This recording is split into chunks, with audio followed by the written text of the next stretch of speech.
पहले 5 बड़ी एजेंसियों के हिसाब से ओपिनियन पोल ने खलबली मचा दी है, क्योंकि काफी चौंकाने वाले ओपिनियन पोल के आंकड़े सामने आ रहे हैं। प्रधानमंत्री मोदी जी चुनावी मैदान में है तो बीजेपी के साथ बड़े केंद्रीय नेतृत्व है और सभी चुनावी मैदान में अलग अलग यहां पर जनसभाएं कर रहे हैं। और अगर बात की जाए तो जिस कारण से गुजरात चुनाव के अलावा दिल्ली एमसीडी चुनाव की तारीखों का ऐलान भी हो चुका है। एक साथ चुनाव होंगे, गुजरात चुनाव और यहां पर दिल्ली चुनाव। इसके अलावा बात की जाए तो कांग्रेस की क्या रणनीति हो सकती है। आम आदमी पार्टी ने तो साफ संकेत दिए हैं कि गुजरात चुनाव पर वो काफी यहां पर ताकत से चुनाव लड़ रहे हैं, जिस कारण से बड़े बड़े ऐलान वो करते नजर आ रहे हैं। तो किसके दावे में कितना दम है, गुजरात में परिवर्तन या फिर खिलेगा कमल। 27 सालों से बीजेपी सरकार में है और दावा कर रही कि एक बार फिर से बीजेपी सबसे बड़े रिकॉर्ड के साथ यानी 150 का आंकड़ा बीजेपी को गुजरात में मिलने वाला है। लेकिन दावे और वादों में कितना दम है, विकास का वादा हो या फिर जिसका से आम आदमी पार्टी दिल्ली मॉडल की बात गुजरात में करते नजर आई है,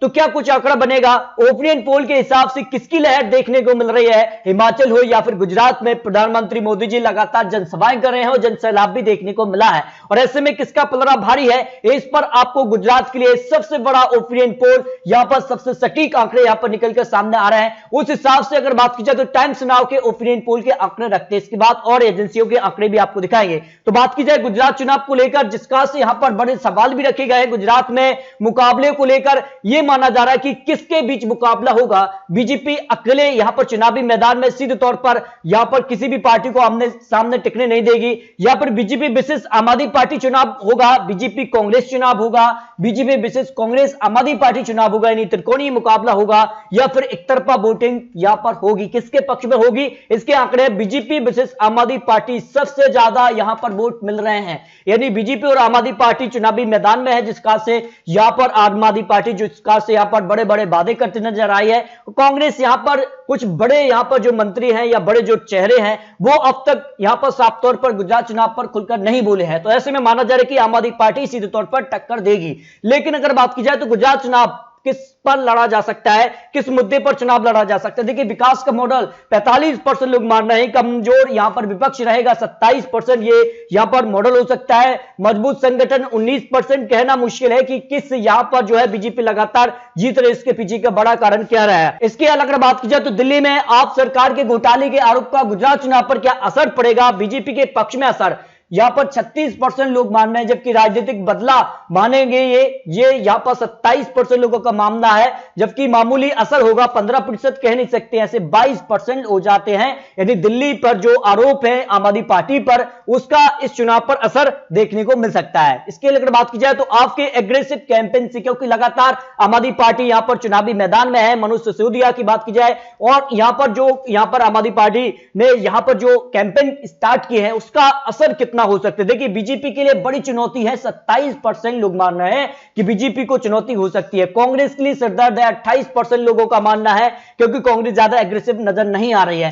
बीजेपी कांग्रेस दोनों ही चुनौती देंगे यहां पर 22%, और अभी कहना मुश्किल है ऐसे 23% लोग आ जाते हैं जो यहां पर यानी वोटिंग के पहले और तारीखों के ऐलान के बाद का यह सर्वे सामने आ रहा है। लेटेस्ट और सबसे महत्वपूर्ण सर्वे है, गुजरात के मुस्लिम वोटर किसके साथ जा सकते हैं। देखिए विकास के साथ 29% लोग मानने की विकास के साथ जा सकते हैं। विकास कौन कर रहा है, बीजेपी हो या फिर आम आदमी पार्टी या फिर कांग्रेस आपके साथ बढ़ सकते हैं। 13% लोग मान रहे हैं कि आपके साथ 34%, और जो बीजेपी को हटाएगा उनके साथ जा सकते हैं 24%। यहां पर मुस्लिम वोटर आ सकते हैं, जो गुजरात चुनाव को लेकर आंकड़े बन रहा है। अब देखिए यहां पर आपको रीजन बाय आंकड़े दिखा दिए, सौराष्ट्र कच्छ में किसे कितनी सीटों पर जीत मिल सकती है, जो नवभारत का सर्वे सामने आ रहा है। इसमें अगर बात की जाए 2012 के मुकाबले 2017 के मुकाबले बीजेपी जो है यहां पर आंकड़े तक पहुंच रही है। 2017 के मुकाबले बीजेपी को फायदा हो रहा है, क्योंकि आम आदमी पार्टी अब चुनावी मैदान में आ गई है। ओपिनियन पोल के हिसाब से यहां पर 31 सीटें बीजेपी के पक्ष में जा रही हैं, कांग्रेस को 12 सीटें जा सकती हैं, आम आदमी पार्टी 10 सीटों पर, पहली बार 10 सीटों पर आम आदमी पार्टी खाता खुल रही है। जबकि अन्य की बात की जाए तो अन्य को यहां पर 1 सीट आ रही है। यानी 2012 के आंकड़े यहां पर बीजेपी दोहरा रही है, लेकिन आम आदमी पार्टी जो है पहली बार 10 सीटों पर ही पहुंच रही है। कांग्रेस को यहां पर कुछ सीटों का नुकसान देखने को मिल रहा है, जो यहां पर ओपिनियन पोल सामने आ रहा है। इसके अगर बात की जाए तो उत्तर गुजरात में किसे कितनी सीटों पर जीत मिल सकती है, यहां के आंकड़े कहते हैं कि बीजेपी को 23 सीटें मिल सकती हैं, कांग्रेस को 5 सीट, आम आदमी पार्टी को 4 सीट और अन्य की बात की जाए तो 0 सीट आ सकती है। यानी 2012 में बीजेपी 15, 2017 में 14 सीट और 2022 में सबसे ज्यादा 23 सीटें मिल सकती है उत्तर गुजरात को लेकर, जो ओपिनियन पोल सामने आ रहा है। अब बात कीजिए मध्य गुजरात को लेनी, सेंट्रल गुजरात को लेकर किसे कितनी सीटों पर यहां पर जीत मिल रही है। देखिए बीजेपी को सबसे ज्यादा 47 सीटें 2022 ओपिनियन पोल, जो कि नवंबर का ओपिनियन पोल है, और 2017 में जहां 37 सीटें थी, 2012 में 38 सीटें, यानी 10 सीटों का फर्क देखने को मिलता है 2012, 2017 और 2022 के चुनाव में। यानी बीजेपी जो है अपना पुराना रिकॉर्ड है उसी को तोड़ती नजर आ रही है, जो ओपिनियन पोल सामने आ रहा है। जबकि कांग्रेस 21 सीट, 22 सीट और 10 सीट, यानी सीधे तौर पर 10 सीटों का नुकसान है।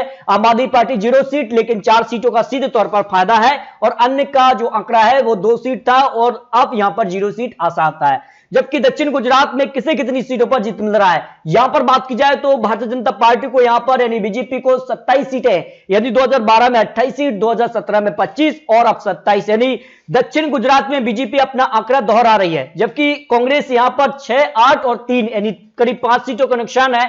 आम आदमी पार्टी 0 से 4 सीट है, सीधे तौर पर यहां पर आम आदमी पार्टी को फायदा हो रहा है। जबकि अन्य की बात की जाए तो अन्य को यहां पर 1 सीट मिल सकती है। इस तरह से अगर बात की जाए तो गुजरात के लिए अगर फाइनल आंकड़ों की बात की जाए तो यहां पर 182 सीटों में से बीजेपी यहां पर वोट शेयर के मामले में भी आगे दिखाई दे रही है। 45% वोट शेयर, कांग्रेस को 21 और आम आदमी पार्टी 29, और अन्य की बात की जाए तो 5% वोट शेयर आता है। और इस वोट शेयर को कन्वर्ट सीटों में किया जाए तो फिर आंकड़ा बन रहा है बीजेपी 100 के पार जा रही है। जो बीजेपी दावा कर रही है कि 150 का आंकड़ा मिलेगा उनको, लेकिन उस आंकड़े से पीछे है, लेकिन फिर भी जो बहुमत का आंकड़ा है उससे कहीं आगे निकलती है, 125 से 130 सीट, और कांग्रेस यहां पर 29 से 33 सीटों पर आ जाती है। आम आदमी पार्टी पहली बार ही, यानी पहले चुनाव में भी यहां पर आम आदमी पार्टी ने जो चुनाव लड़ा था पहले, तो उसमें यहां पर आम आदमी पार्टी की जमानत जब्त थी, लेकिन अब यहां पर 0 से सीधे तौर पर 20 से 24 सीटों पर आ रही है। अन्य की बात की जाए तो अन्य को 1 से 3 सीट है, लेकिन ये आंकड़े हैं, और जिस खास से यहां पर आम आदमी पार्टी चुनावी मैदान में है, क्या इस आंकड़े को और बढ़ा पाएगी, ये काफी महत्वपूर्ण हो जाता है आने वाले वक्त में। इसके